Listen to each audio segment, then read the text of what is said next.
Touch SkyMoga listening test. This is the Ielts listening test. You will hear a number of different recordings, and you will have to answer questions on what you hear. There will be time for you to read the instructions and questions, and you will have a chance to check your work.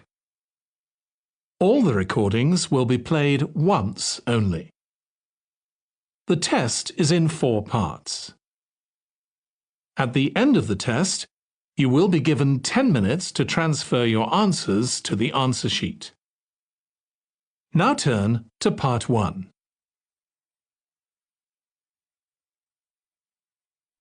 You should Part answer 1. the questions as you listen, because you will not hear the recording a second time. Listen carefully and answer questions 1 to 7. Hello, Clark's Cycle Hire. My name's Keith. How can I help you? Oh, hello. I saw your ad in the local paper, and as I'm thinking of doing some cycling, I'm wondering what kinds of bike you have and what your prices are like. Well, we hire out 2 main types of machine, touring and mountain bikes. Are you likely to be riding off-road, do you think?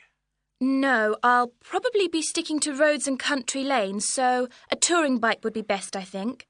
Right, well, the rate will be £50 for a week or £14 per day. So it's a lot cheaper to rent by the week? Yes, definitely. Though it's important to bring the bike back on time. Otherwise, I'm afraid we have to charge a late return fee. And how much is that? For each additional hour, it's £1.25. So if you were a day late, it would cost another £30? Yes, that's right. I'd make sure I didn't do that then. I should also point out there's a deposit which you get back when you return the bicycle. In good condition, of course. On touring models, it's £60. Is there anything else I'd have to pay? No, that's it. Though if you're planning to ride fairly long distances, you might like to have 1 or 2 accessories. Such as? Well, for another £5, we can supply lightweight bags, either panniers or the handlebar sort. It's amazing how much they can carry, and the way they're designed means they don't get in the way when you're riding. Well, I'll see. But what about essential things like a pump and a repair kit? I wouldn't have to pay extra for those, would I? No, there's no charge for things like that. Or for a lock. It's a good strong one too. Just make sure you don't lose the key. That reminds me, what about insurance? What happens if someone steals the bike, in spite of the wonderful lock? Didn't I mention that? Oh, I should have told you that's included in the rental too. And it covers everything, does it? It covers you against theft of the bike, yes, as long as it's securely locked at the time. You'd have to pay part of any individual claim, though. How much? If the bike was stolen and not recovered, you'd be liable for the first £100. So, if I do go ahead and rent one, how do I pay? By cheque or would it have to be cash? Neither, I'm afraid. We can only accept credit card bookings. Otherwise, we'd have to ask our customers for the full value of the machine as a deposit. I've got a Visa in my name. Would that be okay? Sure. Now listen and answer questions 8 to 10. So if I want to have a look at the bikes, how do I find you? I live near the university, by the way. Right. First you take Woods Road as far as the main police station. I know it. It's right next to the park. Yes, that's it. And after the police station, there's a turning to the right called Oak Street. At the big supermarket? No, it's before then. It's actually between the police station and a garage on the other side. OK. So, you go down Oak Street until you reach the health centre on the right. If you get to a pub called the Maple Leaf, you've gone too far, all right? Yes, I've got that. Now, opposite the health centre, there's a pharmacy, and we're just behind that. OK, fine. I'll try to call over sometime tomorrow. Great. See you then. That Bye. is the end of Part 1. You now have 1 minute to check your answers to Part 1.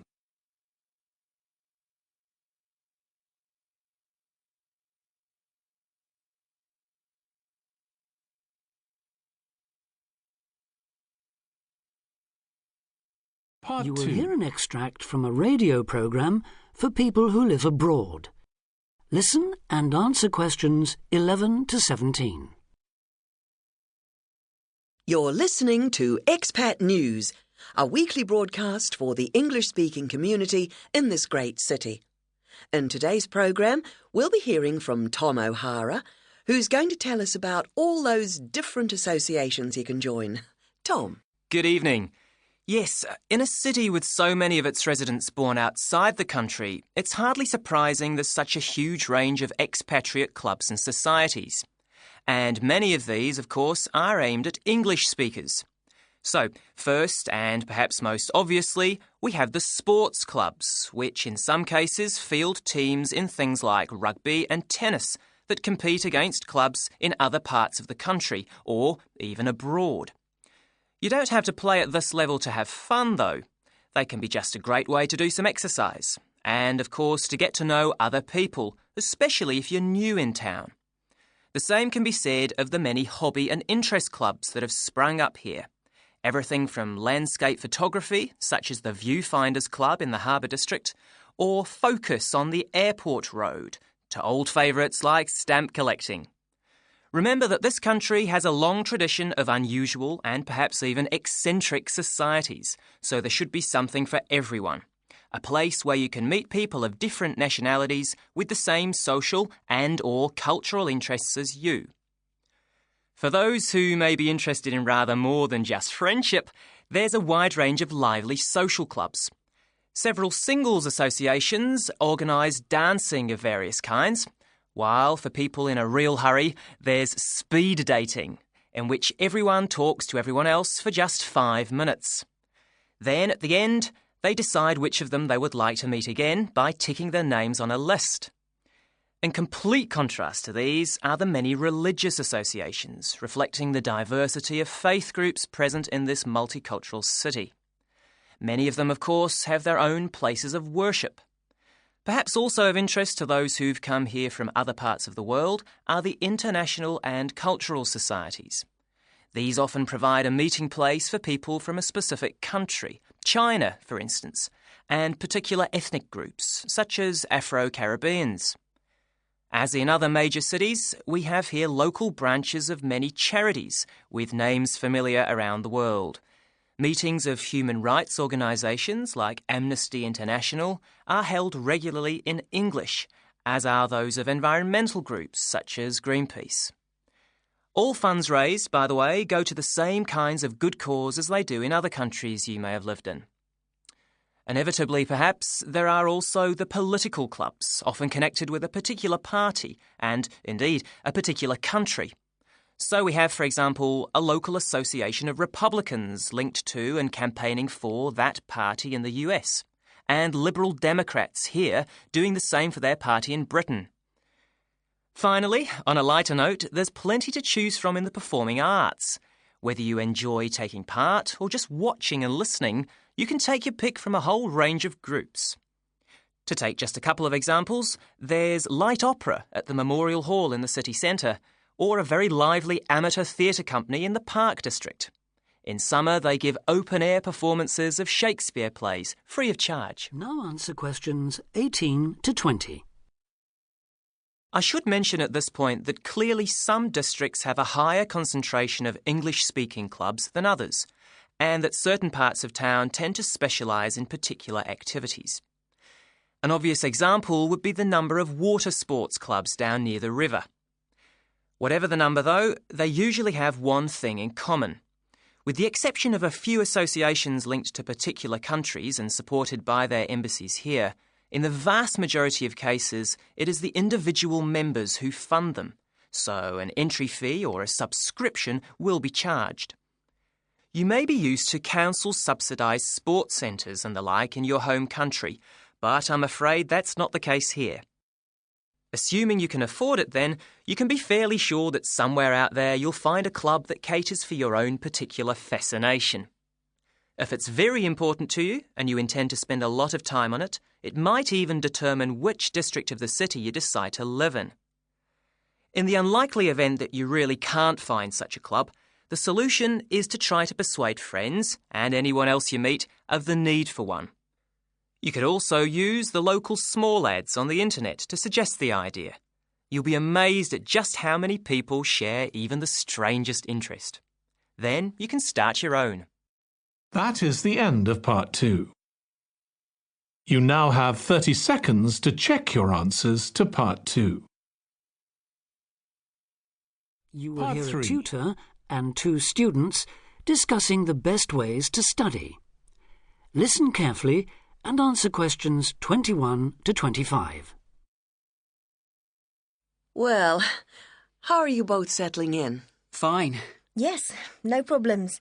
So far, anyway. Good. Remember that as your personal tutor, I'm here to help you if you do have any difficulties. Now, as you know, lectures start on Monday, so I thought we'd look at a few ways of making the most of them, especially in terms of the notes you take. Let's begin by thinking about what you can do before you even go to the lecture. Any ideas? Make sure you're up to date with all the background reading, so you know plenty about the subject already. Yes, that's essential. The lecturer will assume you have that knowledge. Anything else, Carlos? Well, check what the topic's going to be. Of the lecture, that is. I'd go a bit further than that and consider what the content may be. Then you could ask yourself some questions that you want answering and listen out for the relevant information during the lecture. OK. Now that brings us to the lecture itself and the actual business of writing notes. But there's a lot to deal with there, so we'll come back to that later. What I'd like to do for the moment is continue with the process of note-taking and move on to the next stage. Any suggestions for what that might be? When the lecture is over, you mean? Yes, once you're able to sit down somewhere quiet with your notes. Read them? More than that, you need to make sure they'll still make sense to you weeks, months later. Edit them? Yes, that's what's needed. It's well worth spending a few minutes on it. Any missing words, anything difficult to read, things you didn't have time to jot down, now is the time to do so, while everything's still fresh in your mind. Right. And after that, when's the best time to revise them? When do you think, Carlos? I'd say just before the next lecture, in the same subject. Precisely. That's a vital time to look at them again, for obvious reasons. But it's definitely not the only time. When should you revise them again? A month later, maybe? Sooner, and much more often than that. I'd recommend you look at them again once a week. That's why it's so important they're complete and easy to follow. Now answer questions 26 to 29. Right. Let's go back to note-taking and begin with the basics before the lecture has even started. What should you do when you walk into the room? Get a good seat, at the front if you can, where you can hear clearly and avoid distractions. Yes, though obviously others will have had the same idea, so it's as well to get there a bit early. So, when the lecture's underway and you're busy jotting things down, what should you try to ensure? That you're getting all the main points. And what if you don't catch something you know must be important? I'd leave a space. Then I could check it later, perhaps by asking a question at the end and fill it in afterwards. That's an excellent way to deal with it, yes. And there's something else I'd like to mention here. Talking about going through notes afterwards, it's absolutely vital that what you write is legible for one very good reason. It saves time. You'll waste many hours during the course if your revision is held up because you can't read what you've written. Okay, what else can we do to make listening and note-taking more efficient? Well, I always listen out for signpost words. Sorry, what are they? They're the ones lecturers use to say where they're going. A bit like a signpost at a road junction, I suppose. Things like, the first reason is, however, to sum up, and so on. Yes, they can tell you when something important is coming and help you organize your notes, too.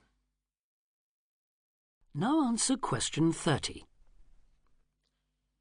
Is there anything else you can add, Carlos? There's something I think's very useful, but it's later, after the lecture is finished. Yeah, that's fine. Go on. Well, what I do is go through what I've written down, summing up the main points in a few words in the margin, on the left-hand side of the page. I try to use words that'll jog my memory, so that I can remember what everything's about when I look at them again? Yes, that can work very well. What some people do to review their notes is cover up their full notes from the lecture, maybe with a piece of paper or a card, and concentrate just on what they've put in the margin, trying to recall the details. Then they move the cover down a little and check whether they were right. Or you could put your main points on another piece of paper and clip them together. Instead of covering and uncovering, you just hold a page in each hand. Sure, it's down to personal preference, really. Everyone has their own learning style. That is the end of part 3. You now have 30 seconds to check your answers to part 3. You will hear Part a part 4. of a lecture about a place called Cuba Pedy. Listen carefully and answer questions 31 to 36. Good afternoon.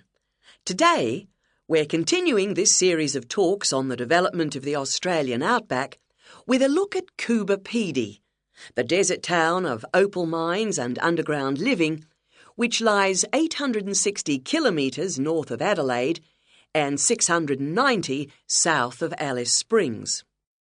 The inaccessibility, harsh climate and almost total lack of water made it a highly unlikely place for human habitation. But that all started to change in 1915 with the discovery there of opals, the precious stones which seem to change colour according to their surroundings. Settlements were established following the First World War, when soldiers returning from the trenches of France brought with them the techniques of living below ground in dugouts. The Depression of the 1920s and 30s led to many prospectors leaving, but the town boomed again in the late 1940s when shallow new opal fields were discovered, and immigrants from Europe arrived in large numbers after the Second World War.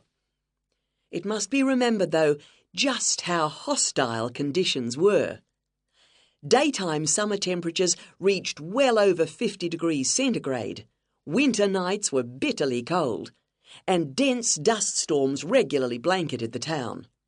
To cope with this, more and more people began living in disused mines and purpose-built subterranean houses, where the temperature remains at a comfortable 25 degrees all year round, so that eventually around 70% of the town's inhabitants had made their homes beneath the surface. This led to the construction of hotels and even churches below ground, as well as an entire underground shopping centre, the only one in the world. Now answer questions 37 to 40. Perhaps not surprisingly, this has now led to the emergence of a secondary industry, tourism. Increasing numbers of visitors come to see the tunnels and the caves with their ventilation shafts, the weird machines lying about in the town, and, just beyond it in the scorched red desert, the conical hills thrown up by the world's biggest opal mines. It's a logical stopping place for travellers too. The nearest town to Cuba Pedy is Woomera, in the prohibited area once used for launching space rockets. But even that is an enormous distance away. Within the town itself, there are plenty of hotel rooms and a number of ethnic restaurants. Remember that Cuba Pedy is one of the most multicultural places in Australia, with an estimated 45 nationalities represented, and its very own Opal Museum. A short distance from town, there's a section of the enormous barrier that runs thousands of kilometres across the country, the dingo fence, which is meant to keep these predatory wild dogs out of the sheep farming areas. Another attraction just outside town are the sets of various films made there, including Mad Max 3, as well as The Red Planet and Until the End of the World. Names that reflect the harshness of the terrain and temperatures there. The name Cuba Pedy, incidentally, comes from an Aboriginal expression meaning white man's hole in the ground. Next, I'd like to go on to talk about Broken Hill, another mining town, but one that That is the end of the listening test. In the Ielts test, you would now have 10 minutes to transfer your answers to the answer sheet.